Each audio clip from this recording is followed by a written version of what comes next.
Were there any LGBT gods in ancient Greece? Today, if you search this question online, you will get a confident answer that yes, Greek mythology was full of gender fluid and intersex deities. Hermaphroditus is presented as proof, Zeus changing form is presented as proof, even divine multiplicity is presented as proof. But what if this entire conclusion is built on a categorical mistake? Not a moral mistake, a conceptual one. What if we are taking symbols that describe the structure of reality and translating them into labels that describe social identity? In other words, what if the question itself already guarantees the wrong answer? Because the Greek gods were not personalities inside the story, they were functions inside a cosmos. And once you understand that difference, Hermaphroditus stops being a commentary about gender and becomes a warning about the fragmentation of the soul. So before we answer the question, we have to dismantle it. We live in an age of instant answers, and we ask a machine a question about the deepest layers of human history, and it delivers a featured snippet. While researching the concept of Ananke, which means necessity in Greek, and how to explain the etymology in English for another video that I was working on, I encountered such an answer. It was like a digital firewall against higher understanding. The algorithm declared with absolute confidence that Greek mythology is an LGBT landscape of gender fluid and intersex deities, citing Hermaphroditus as a patron of effeminate men. On the surface, maybe it appears progressive or even modern, I suppose, but when we look closer through ontology, etymology, and symbolic structure, we see something else entirely. And here we see a total flattening of reality, a vertical, multi-layered cosmology compressed into a horizontal social commentary. Today we are not going to simply answer a question, we're going to dissect the mindset that produces such questions. We are speaking about the anatomy of the soul, the hierarchy of art, and the law of necessity itself. Stay with me till the end of this video because we are going to build this journey toward a climax. We will decode the deepest, most hidden message of the myth of Hermaphroditus. And by the end, you will understand why the instant answer is not just a simplification, but a total redirection away from our own inner unity. The constrictor of the cosmos, Ananke. Before asking about the gender of a god, we must ask something far more fundamental. What is a god in the Greek mind? Let's begin with Ananke, since the video started unexpectedly by trying to find out how to spell the root verb for Ananke in Latin, in English. Etymologically, Ananke derives from the verb ancho, which means to press, to constrict, to tighten something. In the Orphic tradition, Ananke is the spindle around which the cosmos rotates. She's not a personality, she's not a character, she's a cosmic constraint, the force that prevents existence from dissolving back into chaos. Does Ananke have a gender? In iconography, she appears female, but in philosophy, she is a cosmic law. When the Greeks speak of masculine and feminine principles at this level, they do not describe attraction or identity. They are not talking about who the god was attracted to. They are articulating energetic polarity.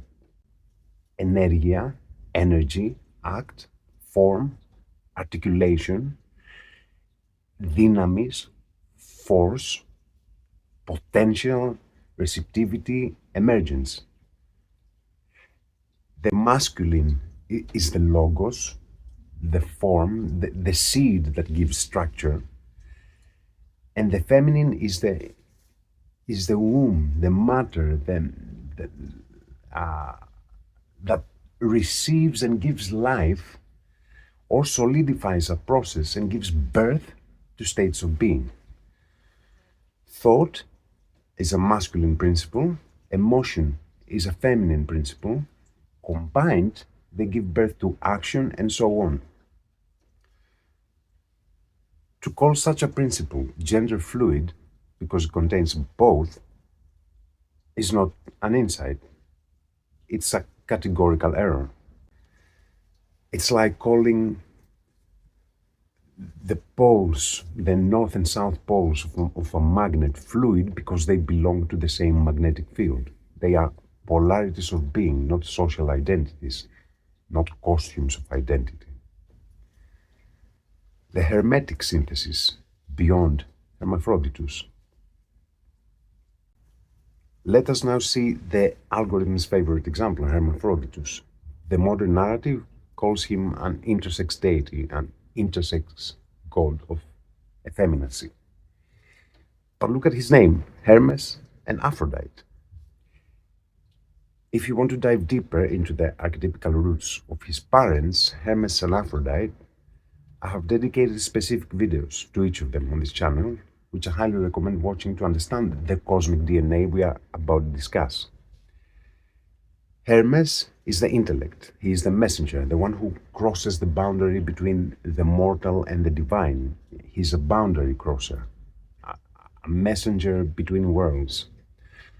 Aphrodite is the principle of Philotis, the binding force of beauty, attraction, and cohesion. Their union is not some biological commentary, it is a symbolic synthesis. It represents the perfect human soul that has balanced the active intellect with the receptive beauty of the world. And this is called the sacred synergy, the hieros gamos, the sacred marriage, the harmonization of the active intellect and the receptive beauty within the soul. In Plato's Symposium, Aristophanes describes the androgyne as a sphere. The sphere is the most perfect geometrical shape because it is self-contained. It has no missing pieces. The sphere is complete. It lacks nothing. It is self-contained. The androgyne is not a social category. It is an ontological goal. It is the state of autarkia, which means self-sufficiency. By taking this and labeling it as LGBT, the modern mind takes a symbol of spiritual completion and turns it into a symbol of a total social fragmentation. The androgyne is not a social identity, it is an ontological telos, and the ontological telos is the goal of inner unity. We are not talking about man and woman in a body, we are talking about the unity of the active and receptive principles inside us, the reconciliation of the pose and the flow, the non-dual state of being. The anatomy of the spirit, why the statues are disciplined.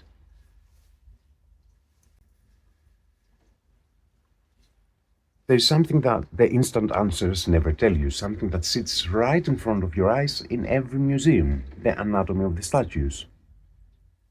Tourists often joke about the small genitalia of Greek statues, but in the Greek worldview, every chisel marks a word in a philosophical sentence. In the hierarchy of the soul, the genitals represent the epithymikon, the desiring part of the soul, the lowest tier of our consciousness. A small phallus on a statue of Apollo or an athlete was a visual representation of sophrosine, temperance, and it signaled that the man, the archetype, whatever he was representing, was governed by his head, the logos, and his heart, thymos, and not his groin. Large, exaggerated phalli were reserved for satyrs, which were half men, half animals, and for low art. And this is the great distinction here. There was hieratic art, which meant to evoke the divine, heroic art, that was meant to inspire virtue, and then there was street art or vase pornography. Like today, we have pornography on the internet, then they had it on the vases. In ancient Greek art, the depiction of the body was a visual treatise on the hierarchy of the soul, while hieratic and heroic art focused on measure and self-restraint, depicting small genitalia to emphasize the dominance of logos and thymos, which means the spirit at heart over the instincts. The Greek worldview did not reject the animalistic element. Instead, it integrated it into the totality of life through the form of the satyr. The satyr was not a lower entity to be dismissed, but an essential part on the ladder of evolution. He represented the raw, unrefined energy of nature, the sati. That's where satire comes from, the etymological root for the genitalia, and the fertility that is necessary for the preservation of life. In vase painting and folk art, the exaggerated phalli of the satyrs were not pornography in the modern sense, but a profound reminder that humanity carries with it the beast, which we must first acknowledge before we can transmute it. This is the core philosophical truth. To deny instinct is to commit hubris. To acknowledge it is to find catharsis. The satyr is the indispensable companion of Dionysus. He is ecstasy, laughter, and the connection to the earth, without which logos would remain sterile, a cold, academic, or religious, with a modern understanding of religious formalism, detached from the pulse of the very existence. This ancient sacred disorder can be seen today. In the heart of Athens and across Greece, the festival of phallophoria, which literally means wearing a phallus, is being revived during the carnival season, bridging a gap of thousands of years. A Dionysian eruption that breaks the chains of everyday life. The contemporary presence of phallophoria proves that 21st century human still needs to return to his roots, to recognize the primal instinct within and to transform it into a collective celebration. There was no condemnation in antiquity, only classification. The satyr is what he is, so that the hero, having accepted his nature, can finally become what he ought to be, a complete human being, balanced between the earth and the stars. The satyr, therefore, is not a moral category, but an ontological one. Greek thought never framed existence as a battle between purity and corruption, but as a movement toward fulfillment, toward telos.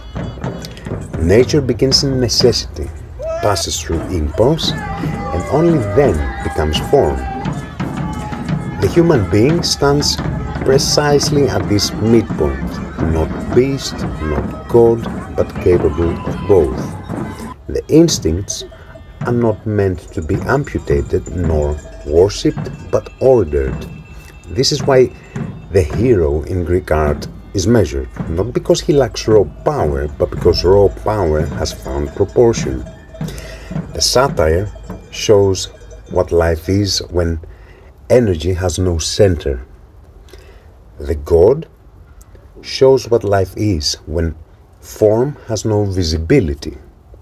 The hero is the reconciliation of the two, the place where physis becomes conscious. Greek culture did not try to escape its human nature, and it did not try to escape nature itself.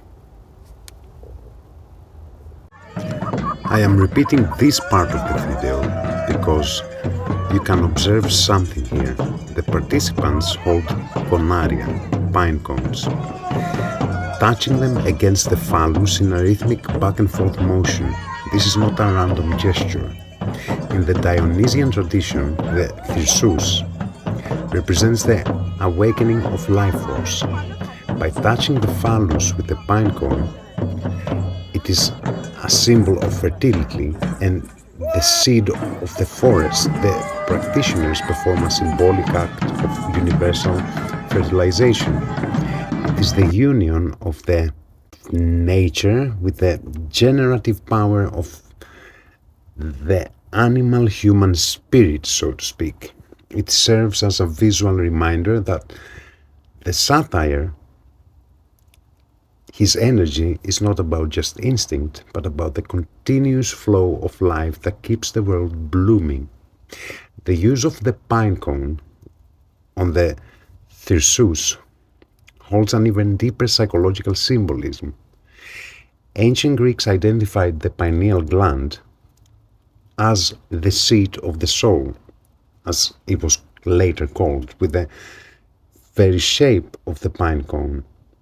When the participants touch the phallus with the pine cone, they are not just performing a fertility rite, they are symbolizing the ascension of the life force. It is the connection between the generative power of the base, the phallus, the physicality, so to speak, and the awakening of the higher mind, the pineal gland.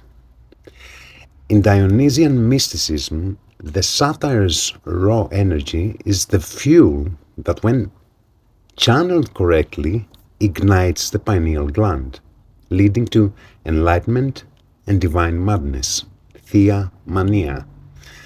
The thyrsus is thus a map of the human nervous system. The staff is the spine, and the pine cone is the awakened apex of consciousness. The Greeks were not at all impressed, but they were hierarchical. They understood the different levels of consciousness. So to take an image from a common market, from a pottery shard, and use it to explain the nature of Dionysus or Zeus is a massive intellectual failure. It's like using a meme to explain constitutional law. The deception of flattening.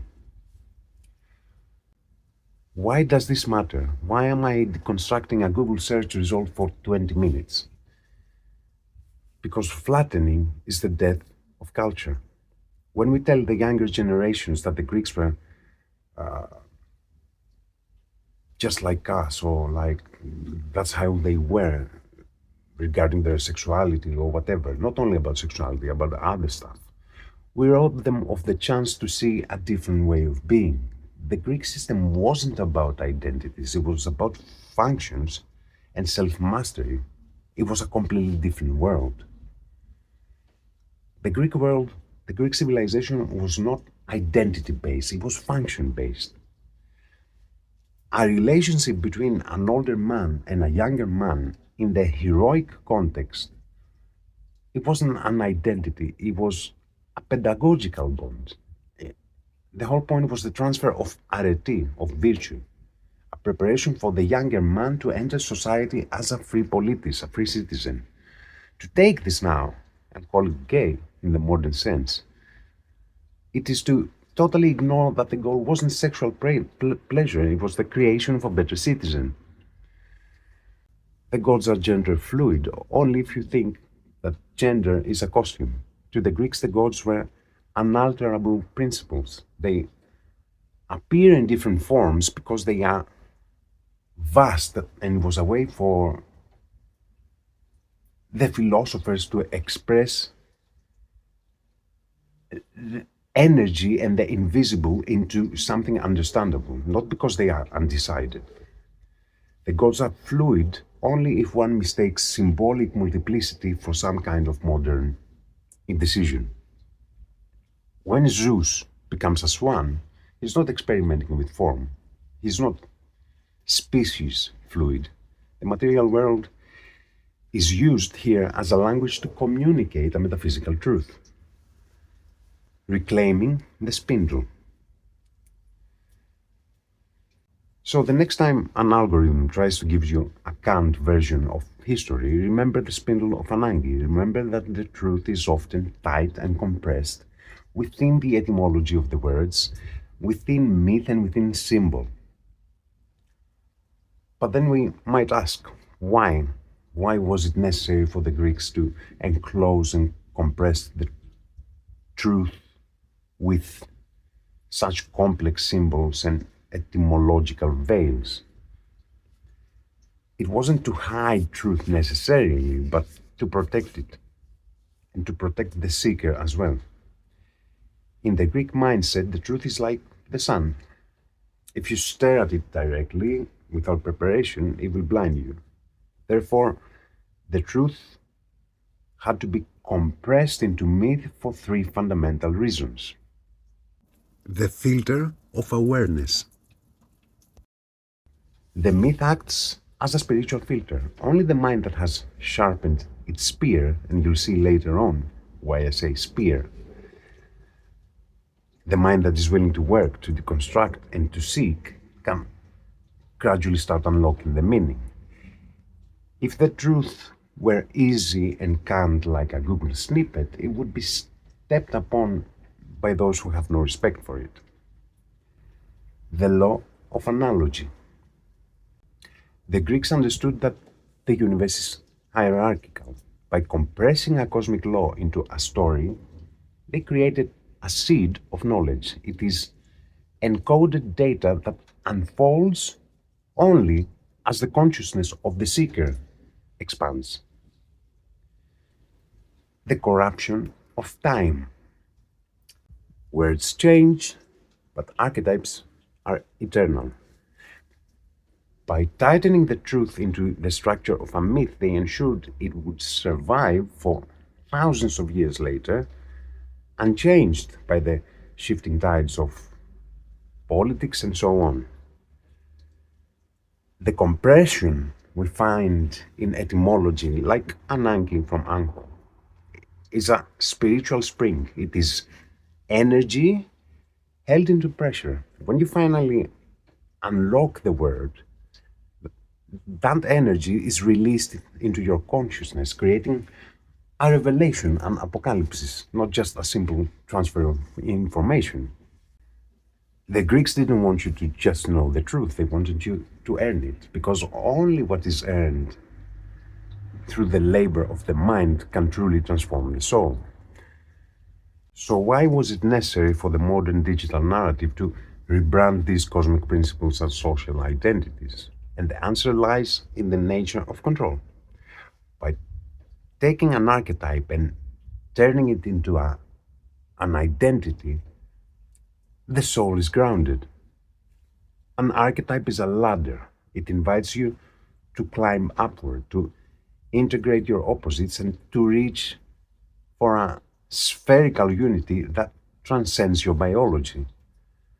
An identity, however, is a cage. It encourages you to settle, to label yourself, and to seek validation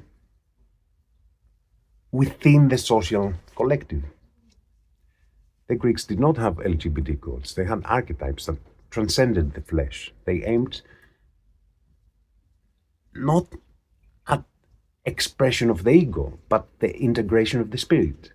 So don't settle for the obvious answer. The obvious is often only the shadow on the cave wall. In Plato's Allegory of the Cave, there is a detail that's frequently overlooked. Behind the wall stand the thaumatopii, the image makers, sometimes translated as puppeteers or miracle workers. They do not lie directly, they mediate reality. They hold carved figures of wood and stone and move them before the fire, casting shadows onto the wall. The prisoners, chained since their birth, see only these shadows and mistake them for reality itself. And they believe the shadow of a tree is the actual tree. They believe the shadow of a god is the god. In every age, there are intermediaries who shape how meaning is presented, and today this mediation often takes the form of simplified labels, compressed narratives, and ready-made interpretations. When modern categories such as identity, gender, or political classifications are projected onto ancient myths, something subtle but important happens. The symbol is not explained, it is reduced.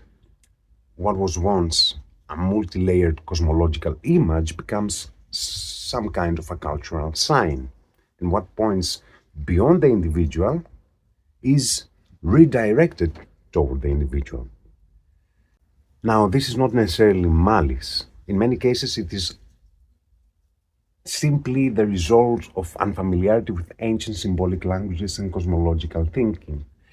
In other cases, however, the distortion is not accidental. It follows the logic of modern communication itself, where complex realities are deliberately simplified, reframed, and repurposed in order to guide perception. And this is not a conspiracy. It is the ordinary mechanics of propaganda, not the invention of falsehoods, but the strategic reduction of meaning.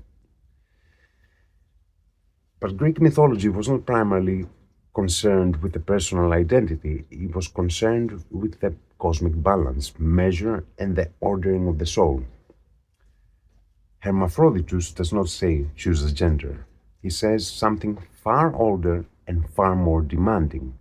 Remember the unity before the division, but not try to impose this unity without having the knowledge. The myth of Salmacis and Hermaphroditus.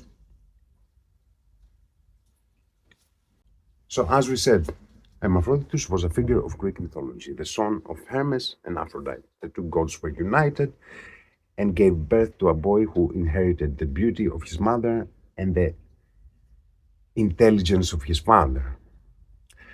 At the age of 15, Hermaphroditus was the most beautiful youth in the world, a divine child. But pay attention to where he was raised. He was raised in the caves.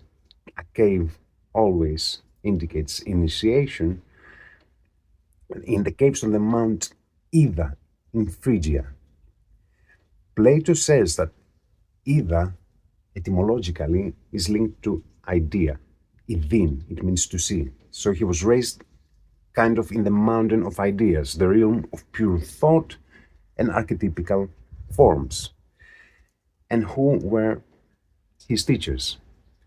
The Naiads, Naiades. The word Naias comes from the ancient Greek verb neo, meaning to flow or to swim, and it is related to the verb nao, which means to overflow, to be full of water. And nous is mind. It's the higher mind, the higher consciousness. And there is a saying, nafs, nous, naos, which means nafs, a ship, a boat, nous, the higher mind, and naos.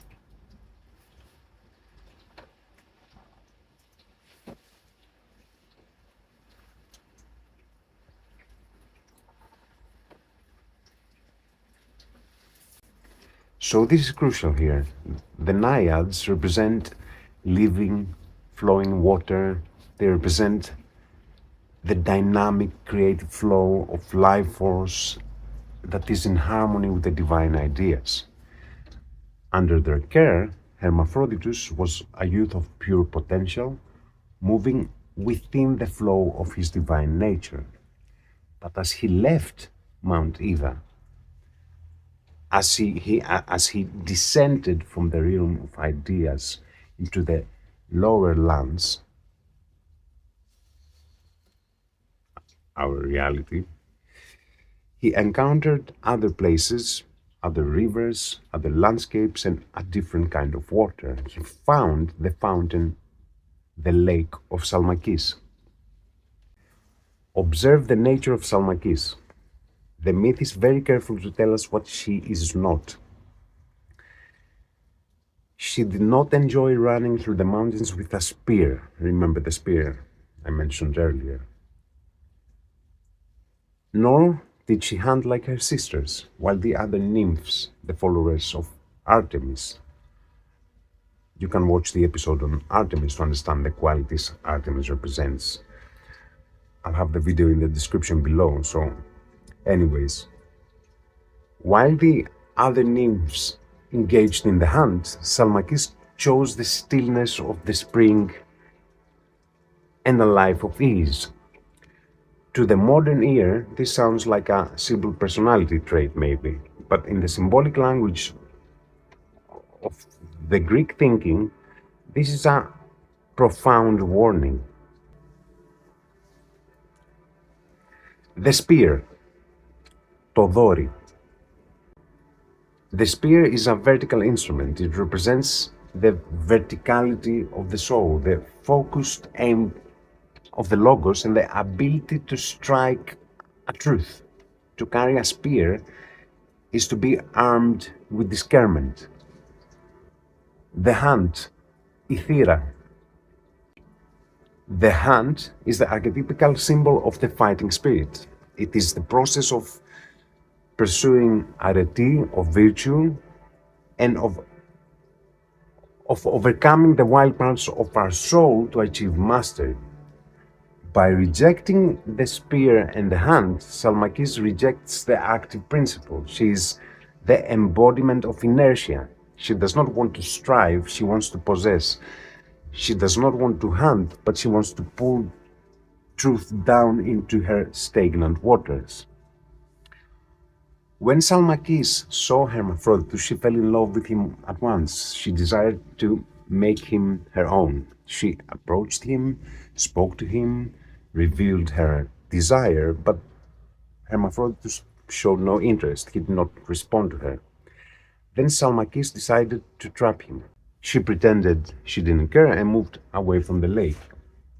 Yet she did not leave. Instead, she hid nearby and watched Hermaphroditus, certain that he would be mesmerized by the beauty of the place and enter the water. And so he did. Believing himself to be alone, Hermaphroditus removed his clothes and stepped into the spring. At that moment, Salmacis suddenly appeared. She undressed and plunged into the water, and she drew near him, embraced him, and kissed him, trying by every means to make him hers. Hermaphroditus resisted with all his strength, and the two struggled together in the water. Desperate and fearing she would lose him, Salmacis raised her hands and prayed to the gods that may we never be separated, may we become one. And her prayer was answered. The two bodies began to merge, blending together until they became a single body, and from the waters of the spring emerged a being that was neither wholly male, not wholly female, but had the characteristics of both. When Hermaphroditus realized what happened to him, he turned to his parents and told them that anyone who entered these waters of the lake of Salmacis would emerge weakened, half of a man and half of a woman. Hermes and Aphrodite heard their son, and they granted this power to the waters of the spring. The decoding, water, emotion, and the stagnant trap. Now let's look behind the curtain. Why is this set in a lake? In the language of ancient symbolism, water represents the world of emotion and our life here in the material realm. It is the kingdom of Poseidon, the vast, turbulent ocean that Odysseus must navigate to return to Ithaca. To travel the water is to experience the trials of the soul. But there is a crucial distinction here. Salmacis is not the ocean. She's a limni, a lake, a stagnant pond. The ocean is life in motion. The pond is stagnant emotion and stagnant energy. When the spirit, Hermaphroditus, dives into the stagnant water of base emotion, which is Salmacis, without the protection of the Logos, it does not become expanded, he becomes trapped. It is the trap of the stagnant self. The unity that Salmacis achieved was not a spiritual ascension, it was a material entanglement. And this is why Hermaphroditus asks for the waters to make people half. In the ancient mind, a person who is entirely ruled by the stagnant, unrefined emotion has lost half of his being. He has lost his fighting spirit and the drive to connect to the higher self. This is what most people ignore. They present this as a choice or liberation or even freedom of expression, maybe gender fluidity, I suppose. But the myth warns us that when the lower nature, the nymph, forcibly consumes the higher nature, the son of Hermes, the result is not a new identity, it is an ontological weakening. Who is Salmacis? Ovid writes, often she bathes her lovely limbs in her own spring, often she smooths her hair with an ivory comb and looks into the waters to see what best suits her beauty. Metamorphosis of Ovid. While the Naiads represent movement and life flow, Salmacis represents the image. Her constant self-obsession is the first sign of an entity that never looks outward toward adventure, toward knowledge, or toward the cosmos. But unlike Artemis's nymphs, who are disciplined virgins here, orientated toward order, Salmacis is described as soft, idle, untrained, uninterested in hunting or cultivation. She represents water without form, desire without structure, and receptivity without logos. Her gaze is permanently fixed inward, but only upon her material form, and she uses the water as a katoptron, a mirror, just like in the myth of Narcissus. In the Hellenic worldview, to be obsessed with your own reflection is to be trapped into the world of the shadows. This is what is hidden and what most people ignore. They think of Salmacis and Hermaphroditus as merging of identities, but in reality, it is the story of a disarmed spirit. So I think now the symbolism is becoming clearer. She is not eros guided by measure, but appetite without boundary. The encounter with Hermaphroditus. Hermaphroditus is the son of Hermes and Aphrodite, and he arrives at the lake. He is young, he is beautiful, and he is unaware. Salmacis immediately desires him, but note here carefully that he does not desire her. He does not pursue this union, and he refuses her. And this is very crucial, because we don't have mutual eros here. We have no harmonic polarity. We have no movement. When Hermaphroditus enters the water, Salmacis leaps onto him, wraps herself around him, clings to him against his will. This is possession, not love. And she then prays to the gods that maybe may we never be separated, and her prayer then is granted and their bodies merge into one. But this merging is not wholeness, it is confusion. And the result of this is a being that is neither fully male nor female, weakened rather than empowered, divided internally, that means, rather than unified. It's about consciousness, remember? Hermaphroditus himself curses the spring, and this tells you everything.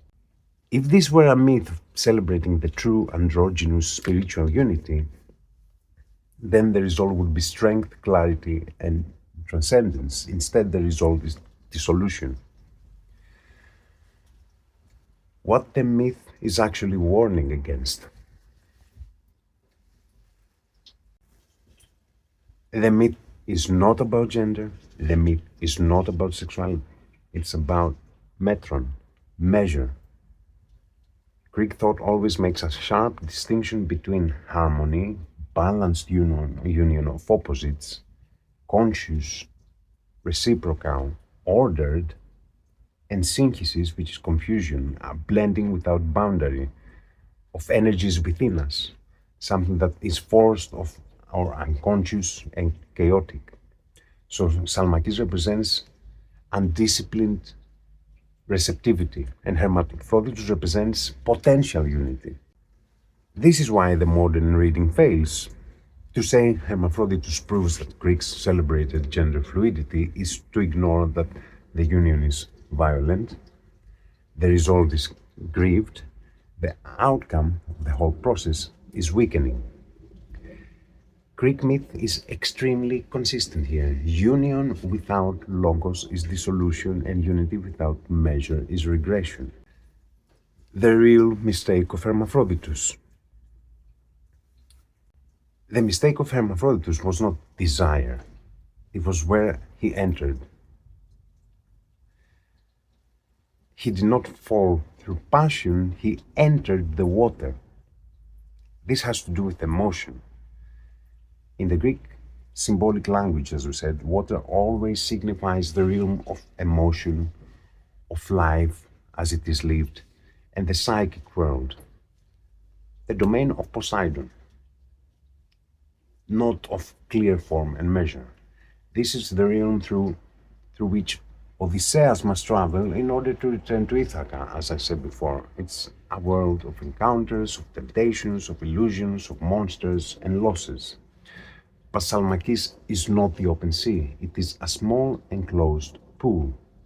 Salmacis possibly derives from the ancient Greek salmakion, which is a type of a poisonous reed that grew in marshy areas, perhaps related to Samax, which means bed of reeds.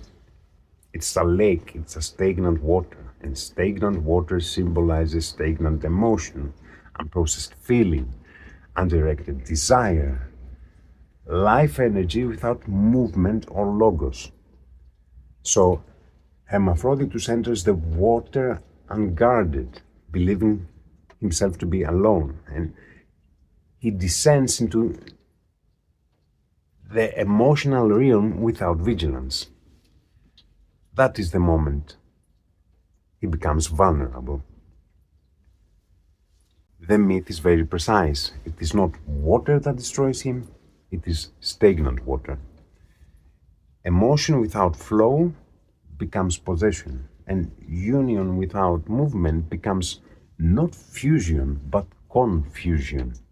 Life without measure becomes confusion. This is why the transformation is not transcendence but weakening. Desire is not the danger, stagnation is the danger. Hermaphroditus did not fall into desire, he fell into stagnant water. Desire moves, stagnation consumes.